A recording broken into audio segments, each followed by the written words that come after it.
अहो, काय सांगताय? मुलांना अगदी चटपटीत आणि मस्तपैकी असं काहीतरी वेगळं खायची इच्छा आहे आणि भूक देखील लागलेली आहे. मग काय विचार करतात? मुलांना मस्तपैकी शाळेला सुट्ट्या लागलेल्या असतात किंवा कुठे फिरायला गेलेले असतात.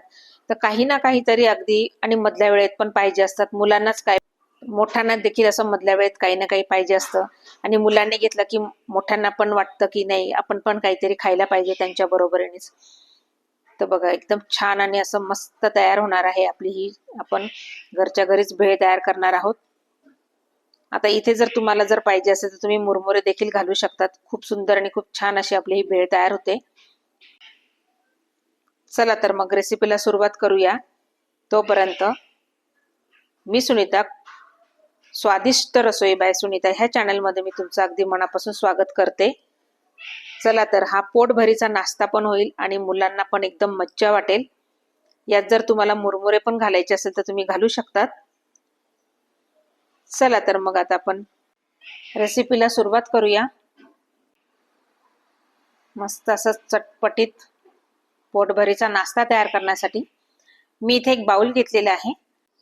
या बाउलमध्ये आता मी इथे कांदा कट करून घेतलेला आहे. बघा, मोठा असेल तर एक घ्यायचा आणि छोटे असेल तर 2 कट करून घ्यायचे आहे.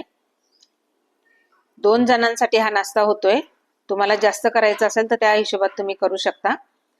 आणि इथे टोमॅटो देखील कट करून घेतलेला आहे आणि कोथिंबीर घेतलेली आहे. आता इथे आपण फरसाण घालून घ्यायचं आहे. तर फरसाणमध्ये पापडी आहे, शेव आहे, त्यानंतर शेंगदाणे देखील आहे. बघा, तर हे छान अगदी मस्त. तुम्हाला फिकं हवं असेल तर फिकं फरसाण घ्या किंवा तिखट हवं असेल तर तिखट फरसाण घ्या. खूप छान लागतं हे. आता हे फरसाण घेतलेलं आहे. तर इथे आपण जो कांदा कट करून ठेवलेला होता तो घालून घ्यायचा आहे आपल्याला आणि टोमॅटो देखील कट करून घालून घ्यायचा आहे. बघा आता पूर्ण. आणि आता त्याबरोबर आपल्याला कोथिंबीर देखील घालून घ्यायची आहे.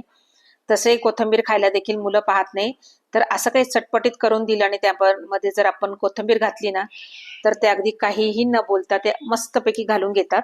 आता इथे मी अर्धा लिंबू पिळून घेतलेला आहे. बघा, तुम्हाला जास्त आवडत असेल तर पूर्ण 1 लिंबू जरी घेतला तरी चालणार आहे. यात तुम्ही चाट मसाला देखील घातला तरी चालणार आहे. मस्त आपली ही भेळ तयार होणार आहे बघा, आणि मुलं अगदी आवडीने खातील. मुलांना असं मध्ये मध्ये काही ना काही वेगळं लागतच असतं. आता हे छान मस्त असं मिक्स करून द्यायचे आहे. बघा, मस्त आपलं हे फरसाण भेळ तयार झालेली आहे. बघा, मुलंच काय पण मोठे देखील खूप आवडीने खातात. तर एकदा नक्की करून बघा आणि व्हिडिओ आवडला असेल तर लाईक करा.